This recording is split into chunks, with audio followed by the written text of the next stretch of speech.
दोस्तों कई बार ऐसा होता है कि we are driving and we encounter the traffic signal. ऐसे केस में दो चीजें होती हैं। एक तो ट्रैफिक पे सिग्नल में टाइमर चल रहा होगा 60 सेकंड का या फिर 45 सेकंड्स का, कितने भी सेकंड्स का टाइमर चल रहा होगा और ट्रैफिक बहुत ही कम होगा। इस केस में आप वेट करते हो जब तक ट्रैफिक सिग्नल ग्रीन नहीं हो जाता। जैसे ही सिग्नल ग्रीन होता है you just drive to the way you are driving.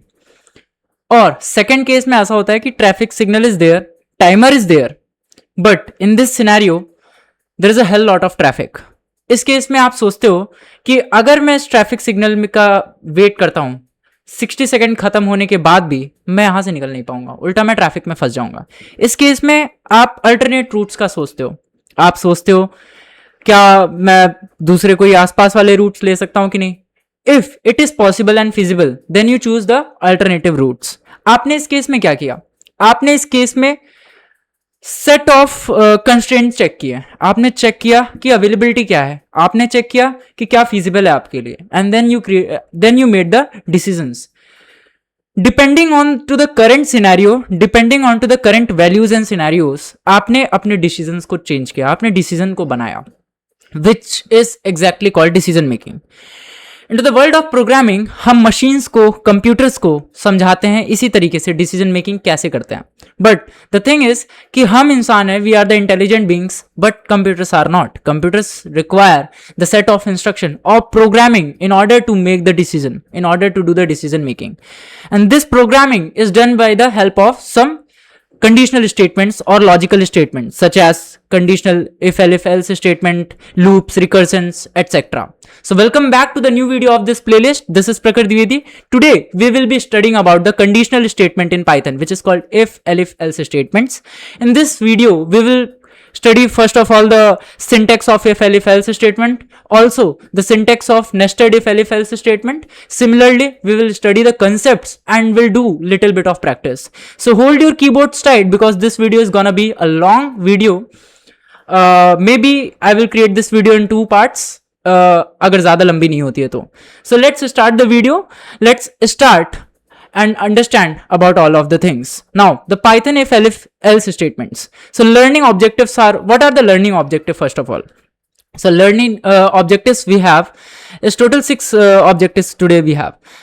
First is understand the concept of conditional decision making in programming. Second, master the syntax of if else blocks in Python. Yeah, exactly. हमें पहले syntax को समझना पड़ेगा. This was our initial approach also. This will be the same approach throughout the series. First we will understand the syntax, logic, then we will do the logic part. Yeah.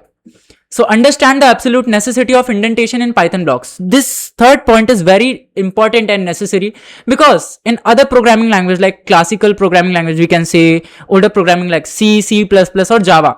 These programming language have some which is called scope specifying characters or blocks. So जहां पे हमारा जो block होता है, block of code होता है, they are defined by the scope specifiers like braces and brackets. But in Python these code space specifier is indentation. So we do have to understand कि हम कहाँ indentations का use कर सकते हैं और कहाँ नहीं कर सकते, क्योंकि indentation in a Python is a block of a code. It's a logical block of a code. Now the fourth point is trace code execution step by step using dry run table. This is very important. In a programming world we need to do the dry run every time because it makes the logical reasonings clear and more clear and advanced. Now design a complex decision unit using nested condition. Yeah, we will surely do this one also. And identify a fixed common conditional syntax and logical error, which is very, very, very much important because guys, in any of the programming language, when we are doing the programming, if we know how to read the errors, if we know how to encounter the errors, then and only then we will encounter our 90% of the problems. See, क्या होता है कि हम कई सारे, of course आप सीखोगे, आप गिरोगे, कई बार आपको errors आएंगे, but at the same time आपको भी एरर आते हैं, आपके फ्रेंड्स को भी एरर आते हैं। जब आप कॉलेज में कोडिंग कर रहे होते हो, क्लास में कोडिंग कर रहे होते हैं, टीचर ने कोई कोड दिया, you are doing the same code, he is doing the same code, what happens कि आप एरर नहीं समझ पाते हो, बट उसका एरर आता है और उसका एरर जल्दी सॉल्व हो जाता है. There is a reason behind that. उसको एरर समझना आता है, आप एरर नहीं समझ पा रहे हो. अगर आपके साथ ऐसी प्रॉब्लम है, सो कोई बात नहीं है, हम इसमें अच्छे से समझेंगे कि एरर्स कैसे रीड करते हैं. और इस वीडियो का ये स्पेसिफिक आउटकम मैं नहीं बोलूंगा, it's just a part of this outcome. The broader, the broader area is in every video lecture we will understand how we will read the errors in every video, and there will be a specific video also which will having the types of error and understanding how the errors is identified. Now the theory part. The program usually execute line by line from top to bottom. However, real world problem require decision making, and if statement allow a program to choose different path of execution based on whether the condition is true or false. Of course, if the condition is true according to the if statement, then and only then it will be executing the statement or the logic inside that. If it is not true, then it will consider the alternate options which is specified into the elif blocks or else block. The same is written without the conditional statement. A program would behave exactly same way every time it runs. So if there will be no condition, अगर क्या होता है कि आप traffic signal में हो और आप ऑलरेडी बीच में फंस चुके हो, and now you don't have any other conditions. अगर आपके पास है भी, so you can't move. So in this case every time अगर आपके पास कोई कंडीशन नहीं है या फिर अथॉरिटी नहीं है to choose the condition, you are just stuck there, and every time you run the condition, every time despite of the inputs, every time the same number of outcome will come. So this is what conditional allow program to be dynamic, smart and adaptive. For example, logging system needs an if statement to check whether the password is correct before granting access. If a condition is met, on a block of code runs. If not, a different block runs. So here was some example of one example of password checking system. So yeah, this is how we write the logic. Now let's quickly move to the syntax part. Now the single condition, here we will move. Okay, let me switch to the tab number 1. Yeah, so we will understand the if condition first. So what is if condition? Let me tell you how we write if condition, syntax of if condition. So it might sound foolish to you guys because there is nothing to look here, but still when we are designing, when we will move furthermore, it will become more and more confusing. So it's very necessary to it's very important to clear all the doubts here only. So let's check the syntax first, then we will move to the logic part. So now if condition is right as small if, small, I told small because Python is a case sensitive language, so we need to consider the case. In the case it is written, so if is written into the smaller case, so you have to write always the smaller case or else it will not be a correct syntax. After there will be space and condition. Either you can write space and condition or you can use the bracket. I will suggest you to use the brackets and we will write the logics inside the bracket only, because then it scopes the condition more accurately and reduces the errors that we may encounter in future.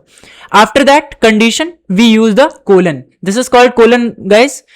This is a colon. If there is a condition, then colon. If the condition what we have written inside the if statement is true, then the code inside the if condition will be executed. How it is so? I will show you. I will show you after the introduction of else statement. Now move to the tab 2. The same is written down. I guess so I have written twice the same thing. Yeah, my bad, but whatsoever.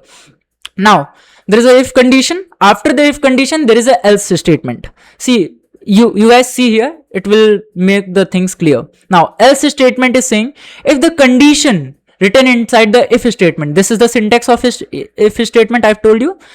If the condition inside the if statement is true, then it will run the condition, whatever the output we have decided inside the if statement. If condition is not getting true, then rest of the else condition will be run. Mark my words, understand what I have said. If condition is not true, then in that case else statement will always be true. Else statement is something that needs to be run every time the if condition is becoming false. So क्या होगा कि अगर हमारे पास if condition true है, then and only then the output decided inside the if condition will run. अगर if condition सही नहीं है तो else condition में जो भी हमारा आउटपुट होगा वो हमेशा रन होगा. बहुत अच्छी बात है, बहुत सही चीज है. इफ कंडीशन में एक चीज याद रखने वाली चीज है कि inside the if condition we write the condition whatever we have to check, but in else condition there is no condition because every time else condition have to run. So else condition हमेशा run करेगा अगर हमारे पास कोई option नहीं है. सो else condition ऐसा है कि अगर आपके पास कोई ऑप्शन ही नहीं बचा है so you will run else condition no matter what happens. So it's some sort of the last option every guy have in his or her life, you know. So else condition is the last option.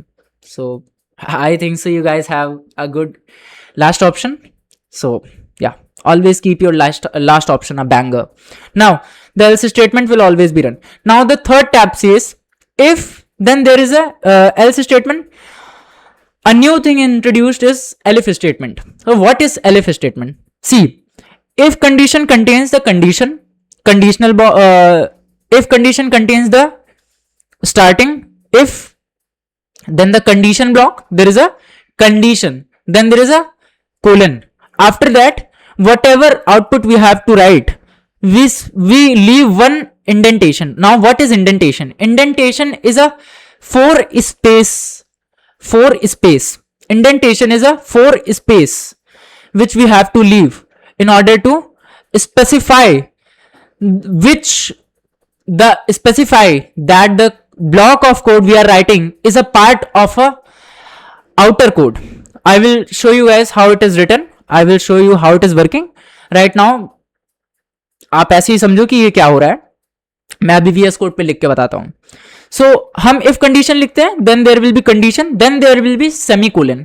After that there will be indentation. Indentation होता है 4 space हमें देनी होती है. After that हम कोई भी output, हम अगर हमको प्रिंट स्टेटमेंट लिखना है we can write print statement.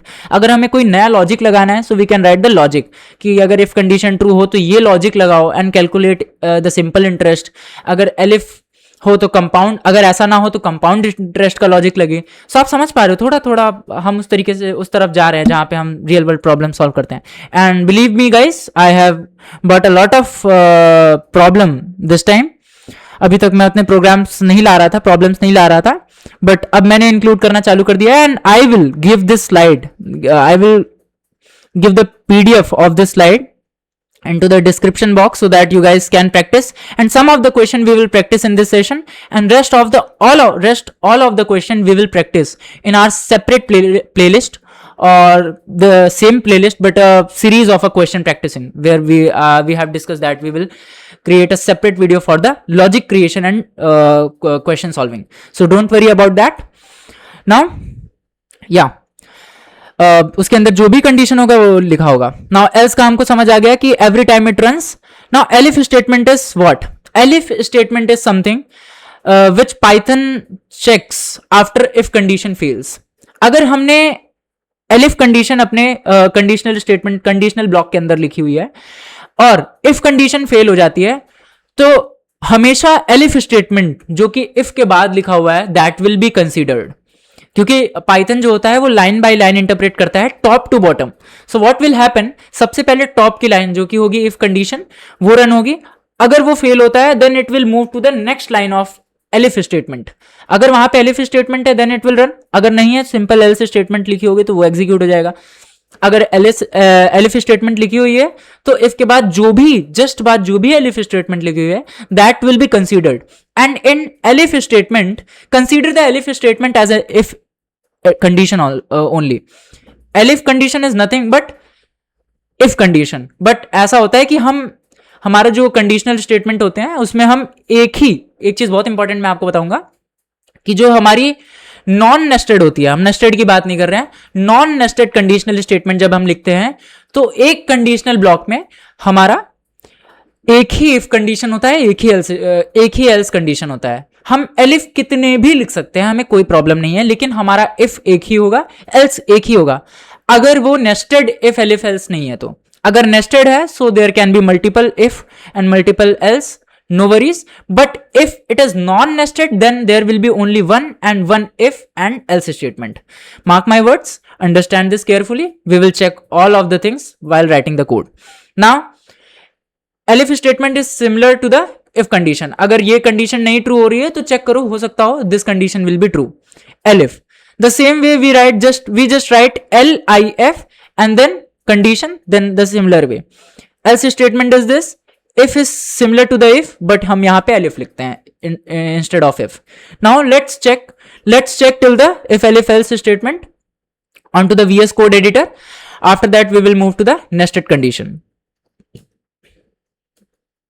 sorry, my bad, I just opened the OBS.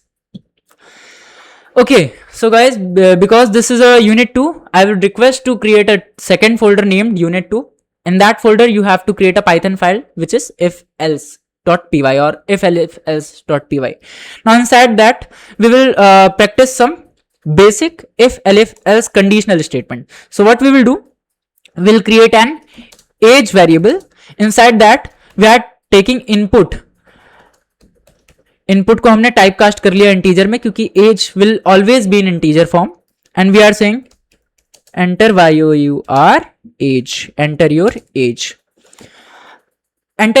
And we are saying, अगर अब बहुत लोग शरारती होते हैं तो वो क्या करते हैं कि अपनी एज जो होती है नेगेटिव में डाल देते हैं, उनको मजा आता है, मतलब अच्छी बात है, शरारत करनी चाहिए. सो नेगेटिव में एज ना डाले और नेगेटिव में एज ना कंसिडर हो, इसीलिए हमने कहा कि चेक करो क्या एज नेगेटिव में है. अगर है देन, अगर एज नेगेटिव में है then you have to print enter the valid age. And let's create some ya what the heck, yup what the, yes, enter the valid age. Now it's all fun. अगर ऐसा नहीं है then हो सकता हो सामने वाला अच्छा इंसान हो, उसने ऐसी बदतमीजी नहीं की है, तो हम कहेंगे elif we will write, check करो एज क्या है, ग्रेटर देन इक्वल टू 18 है. अगर ऐसा है then print yes you can vote. अगर ऐसा नहीं है, एल्स, अगर है ही नहीं ऐसा, तो हम कहेंगे print no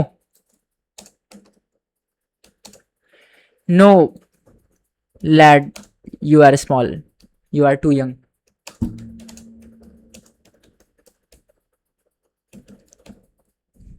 simple.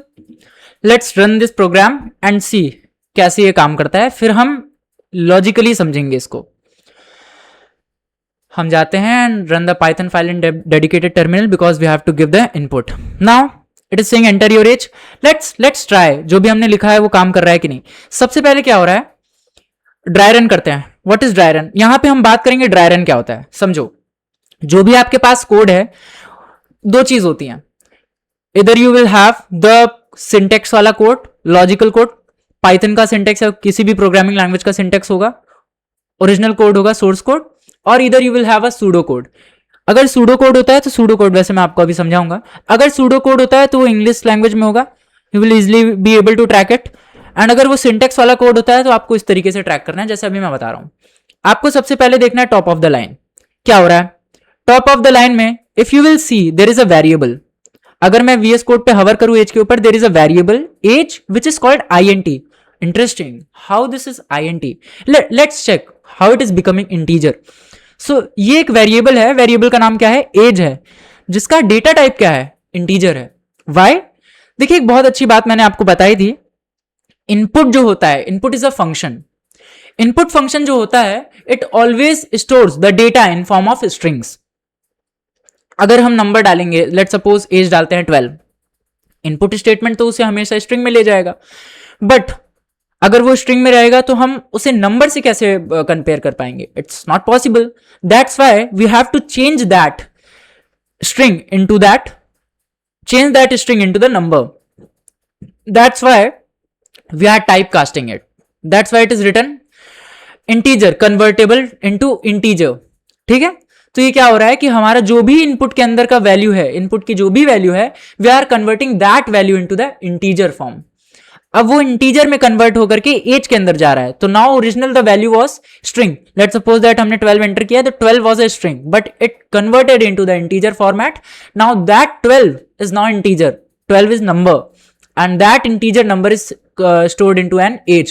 Now because there is no literal passed right now and यहाँ पे कोई constant literal supply नहीं किया गया है, there is a function, that's why यहाँ पे आपको literal नहीं दिखेगा, उसके अंदर value नहीं दिखेगी, that's why it is saying just data type, it is just specifying data type but not the value inside it have got. Now ये हमको समझ आ गया कि there is a age, यहाँ पे ये input रन हो रहा है, पहले वाला लाइन रन होगी, पहली लाइन रन होगी, इट विल चेक, यहाँ पे इनपुट लेगा, उसको इंटीजर में बदलेगा, एज के अंदर स्टोर कर देगा। अगर यहाँ पे 12 हमने स्टोर किया है तो चेक करेगा क्या एज छोटा है 0 से, तो 12 no, 12 is greater than 0, of course 12 is greater than 0। So अगर 12 ग्रेटर देन 0 है तो ये लाइन रन नहीं होगी, क्योंकि अगर इफ कंडीशन, पहली इफ कंडीशन ही फॉल्स हो गई, इसका मतलब क्या हुआ कि हमने जो इफ कंडीशन में लिखा था वो तो फॉल्स हो गया, इसका मतलब इफ कंडीशन के अंदर लिखी हुई स्टेटमेंट रन नहीं होगी। तो क्या होगा, ये नेक्स्ट कंडीशन पे जाएगा और ये देखेगा कि देयर इज एलिफ स्टेटमेंट, तो अब ये एलिफ को चेक करेगा, कहेगा कि ठीक है, अगर ऊपर वाली लाइन नहीं सही है तो let's check the below line. So there is age is greater than equal to 18।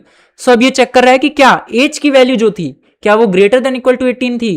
इस केस में इसको आंसर क्या मिलेगा, फॉल्स, क्योंकि 12 is what, 12 is neither greater nor equal to 18, और ये स्मॉल भी नहीं है, तो ना ही ऊपर वाली लाइन रन हुई और ना ही नीचे वाली लाइन रन हुई, क्योंकि इस केस में भी एज जो है वो 18 से छोटा है और 18 के बराबर भी नहीं है। तो एट लास्ट हमारे पास कौन सा लास्ट ऑप्शन जो होता है हमेशा रन करता है, which is else statement. In this case यहां पे क्या होगा, no lad you are too young to vote. Now अब यहां पे अगर मैंने 12 डाला तो you will guys see no lad you are too young. Simple, easy peasy. Let's rerun this command and test with all of the other cases, test cases. अगर मैंने यहां पे नेगेटिव डाल दिया इन ऑर्डर टू चेक क्या if condition जैसा हमने सोचा वैसा रन करेगा, तो अगर हमने नेगेटिव 12 डाल दिया, so you guys will see enter the valid age, और उसने मुंह भी बना लिया गंदा सा। सो इट इज सेइंग नहीं, बदतमीजी मत करो मेरे से, वैलिड एज डालो। तो इफ कंडीशन जो हमने पहले वाली डाली थी ये रन कर रहा है। सिमिलरली अगर हम 18 या 18 से बड़ी एज डालते हैं तो क्या होगा, लेट्स चेक विद द 18 डाला तो कह रहा है yes you can vote because 18 होना चाहिए या फिर उससे बड़ा होना चाहिए, तो 18 is included. Now rerun and we will say 96, yes you can vote. So this is how our conditional statement, simple conditional statement in Python are written and work. Now एक बहुत ही इंपॉर्टेंट चीज जो मुझे आपको बतानी है, which is the scope of code और indentation का concept. अब what is this indentation? Indentation जो होता है, देखिए कई सारी प्रोग्रामिंग लैंग्वेज में जब आप कोई कोड लिखते हो, आप यहां देख सकते होगे कि जब हमने ये कोड लिखा, इफ स्टेटमेंट लिखा, तो इफ स्टेटमेंट में हमने लिखा कंडीशन, एंड देन हमने कहा कि अगर ये कंडीशन ट्रू है तो इसके साथ कुछ लॉजिक, ये अगर ये लॉजिक ट्रू है, अगर ये कंडीशन ट्रू है तो इसके साथ कुछ एग्जीक्यूटेबल ब्लॉक होगा which you have to consider. तो इसके साथ मींस इस वाले लॉजिक के साथ, इस लॉजिक के स्कोप में जो भी सिंटेक्स लिखा जा रहा है उस चीज को इसके स्कोप में, यानी कि इफ के स्कोप में लाने के लिए हम इंडेंटेशन देते हैं। अगर इसको इस तरीके से याद कर लेना है कि हम जब भी इफ लिखते हैं, हम इस तरीके से कुछ कंडीशन लिखते हैं, हम हमेशा ब्रैकेट का यूज करेंगे ताकि हम कभी भी एरर एनकाउंटर ना करें। फिर उसके बाद हम ऐसे कोलन लिखेंगे एंड देन हमको एक इंडेंटेशन देना है। इंडेंटेशन अगर आप यहां ध्यान दो तो यहां पे चार स्पेसेस आपको दिखेंगे, 1 2 3 4। और इंडेंटेशन अगर आपको डायरेक्ट देना है तो आप टैब का यूज कर सकते हो, आपके कीबोर्ड में टैब का बटन होगा, टैब से आप 4 स्पेसेस एक साथ दे सकते हो, तो प्रोग्रामिंग में बहुत हेल्पफुल है जहां पे आपको इंडेंटेशन देना है। सो अगर हमने इंडेंटेशन यहां पे नहीं दिया तो एक एरर हमें मिलेगा। अगर हमने इंडेंटेशन नहीं दिया, एरर ऐसा क्यों है, क्योंकि ये कह रहा है कि expected indented block Pylance, it is saying the prints values to stream not.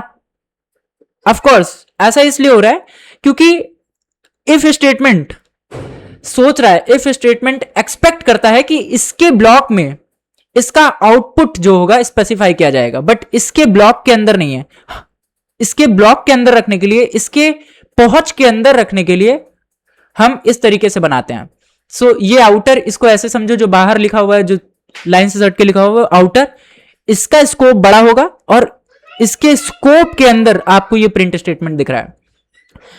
तो अगर किसी आउटर लॉजिक के स्कोप में किसी इनर लॉजिक को रखना होता है तो हमें 4 लाइन देनी होती है, 4 लाइन की स्पेस देनी, 4 स्पेसेस देने होते हैं, white spaces, this is called white spaces. 1 2 3, आप स्पेस बार से भी स्पेस दे सकते हो ऑफ कोर्स, एंड टैब से भी। So this is all indentation. Similarly elif के लिए भी यूज हो रहा है, एल्स के लिए यूज हो रहा है। अब ये इंडेंटेशन का कंसेप्ट आपको बहुत अच्छे से याद रखना है, क्योंकि यही कंसेप्ट आपको लूप्स में भी देखने को मिलेगा, और यही अभी हम नेस्टेड में जब जाएंगे तो थोड़ा सा कॉम्प्लेक्स होता हुआ मिलेगा, लेकिन हम उसको बहुत अच्छे से समझ लेंगे, और जब हम इसको नेस्टेड में करेंगे तो ये और अच्छे से चीजें समझ आएंगी। So let's move to the nested if elif else statements. So let's quickly move to the notion, and here is the nested condition. Before that, let me show you this visual logic flow which I have created, because अब मैंने बनाया तो हमें समझने के लिए easy होगा। Let's check. Before that, let's check the pseudocode example. So what is pseudocode? Pseudocode क्या होता है? Pseudocode को हम start, और इसको इस तरीके से समझो, हम logic के लिए pseudocodes का यूज करते हैं। जब भी हम प्रोग्रामिंग करते हैं ना, तो हम प्रोग्रामिंग में, हमारे लिए एक बहुत इंपॉर्टेंट चीज है कि जब हम प्रोग्रामिंग कर रहे होते हैं तो हम तुरंत कोडिंग के ऊपर नहीं कूदना होता। अगर आप तुरंत कोडिंग के ऊपर कूदोगे तो आप लॉजिक को कहीं ना कहीं मिस कर रहे हो। तो लॉजिक को कंटेस्ट करने के लिए, लॉजिक को परफेक्ट करने के लिए हमें अपने दिमाग को बेयर छोड़ना होता है, अपने दिमाग में एक फ्लो बनाना होता है, एक फ्लो चार्ट बनाना होता है। अच्छा ठीक है, अगर आपको किसी ने कह दिया कि आपको कैलकुलेटर बनाना है, तो आप समझो कि उस कैलकुलेटर में क्या क्या चीज हो सकता है। ओके, कैलकुलेटर के बेसिक फंक्शंस क्या होते हैं? एक बेसिक कैलकुलेटर क्या करता है? अर्थमेटिक ऑपरेशन करता है। बेसिक अर्थमेटिक ऑपरेशंस क्या क्या कर सकता है, और क्या क्या बेसिक अर्थमेटिक ऑपरेशन है जो एक कैलकुलेटर को परफॉर्म करने ही चाहिए, which is called multiplication, addition, subtraction and division.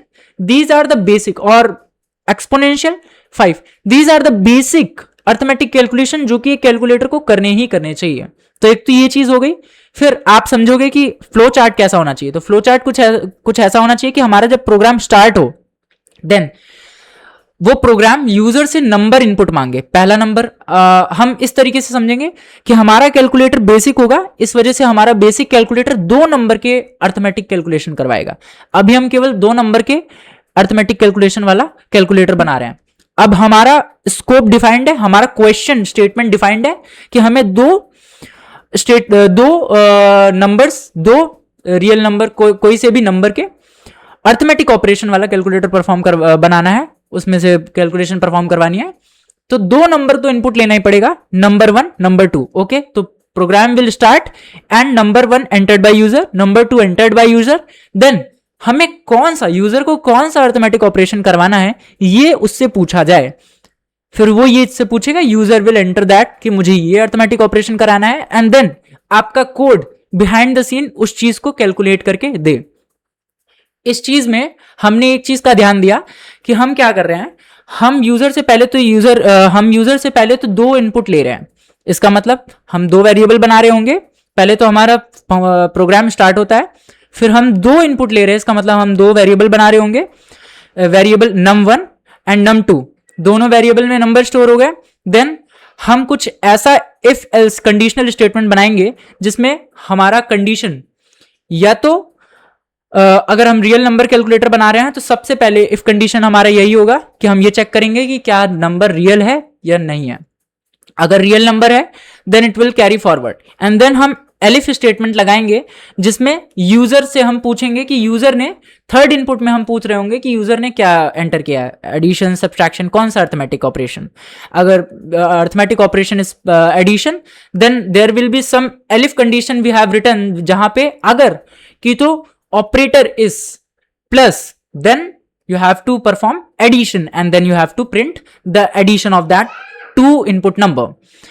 This is the workflow and this is the pseudo workflow जो कि हमें डिजाइन करना होता है। ये मैंने आपको वर्ड में समझाया। Now look at the screen and you will see the same thing in a simpler manner, whatever we have just discussed right now. So the basic decision, how the basic decision is happening here. Start, हमने कहा कि सबसे पहले हमारा programme start होगा। अगर user की as greater than और इक्वल टू है 18 के, देन हम कहेंगे कि प्रिंट कर सकते हो वोट। अगर नहीं तो प्रिंट करोगे you are too young to vote, और हमारा एंड हो जाएगा, इफ स्टेटमेंट एंड हो जाएगा और हमारा पूरा प्रोग्राम एंड हो जाएगा। सो ये क्या है, ये हमारा, इससे कंफ्यूज नहीं होना है, ये हमारा कोड नहीं है पाइथन का, this is a pseudo code. ये सूडो कोड एक्चुअली में होता है इंग्लिश के codes.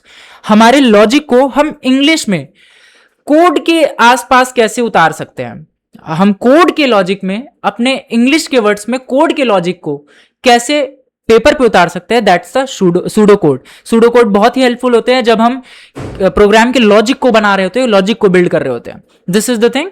Now the same manner multiple choice अगर आप देखो तो स्टार्ट हो रहा है हमारा प्रोग्राम। अगर तो ट्रैफिक लाइट रेड है, that traffic light scenario that I have told you in the beginning of this lecture. अगर तो ट्रैफिक लाइट रेड है तो प्रिंट करना होगा हमें स्टॉप। अगर तो traffic light is yellow then slow down because there might be the vehicle approaching to the intersection from the multiple pathways, so collision हो सकता है, तो हमेशा stop करनी चाहिए। always drive in optimum speed, उतनी ही स्पीड में ड्राइव करने की कोशिश क्या करो आप लोग भी, जितना आपसे संभल सके, because it is very important, you know। else print go and then we end the if statement and lastly the end of the conditional statement. This is what till yet we had to discuss, because after that there is a nested। अभी हम nested के बारे में भी discuss करेंगे। now let's understand the visual logic flow, why this is required, because अभी तक हम लोगों ने इस चीज को समझा, अब हम एक बार विजुअल लॉजिक फ्लो को भी समझ लेंगे तो बहुत अच्छे से समझ आ जाएगा। सो हमने क्या किया था, हमारा लॉजिक स्टार्ट होता था and there was condition, there was a condition. अगर वो ट्रू हो रही थी तो इफ ब्लॉक रन हो रहा था, और इफ ब्लॉक में जो भी कंडीशन लिखी हुई थी वो प्रिंट होने के बाद आगे का प्रोग्राम रन हो जाता था। तो एक चीज बहुत इंपॉर्टेंट है जो अभी आप समझ लो तो बहुत अच्छी बात है, कि यहां पे जैसे इफ स्टेटमेंट रन हुआ, अगर ये इफ स्टेटमेंट ट्रू था तो ये रन हुआ, जैसे ही इतना ब्लॉक रन हो जाएगा अब ये प्रोग्राम कंप्लीट, ये प्रोग्राम जो है इफ एलिफ एल्स वाला स्टेटमेंट है ये डन हो जाएगा। अब ये नीचे नहीं जाएगा, एल्स पे नहीं जाएगा, क्योंकि इफ कंडीशन डन हो गया है।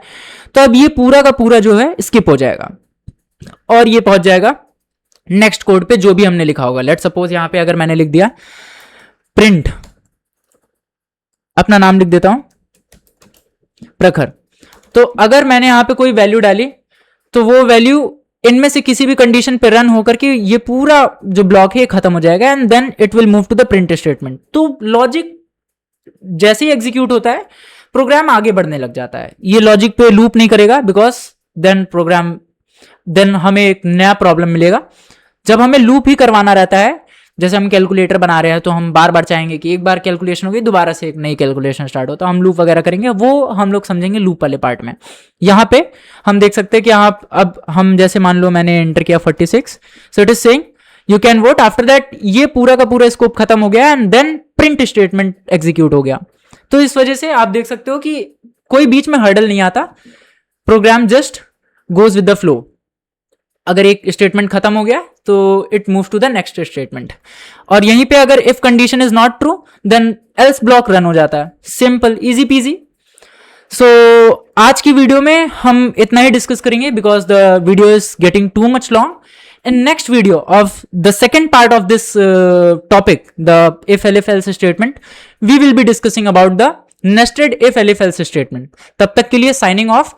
आई होप कि ये वीडियो आपको अच्छी लगी होगी। कोई भी फीडबैक हो आप आराम से you are always free to comment, and आपको कोई भी टॉपिक आपको लगा हो कि कुछ अच्छे से नहीं समझ आया हो या फिर क्वेश्चन में आपको प्रॉब्लम समझ आ रही हो तो आप मुझे कमेंट बॉक्स में कमेंट कर सकते हो। अच्छा, एक चीज जो अभी है, जो मैंने आपको इस वीडियो में मैंने क्वेश्चन नहीं सॉल्व करा है, इस वजह से क्योंकि नेक्स्ट वीडियो में जब हम nested if elif else statement कर लेंगे, then because nested if elif else statement is not so much big. So अब आपने ये समझ लिया तो दैट्स सो मच स्मॉल।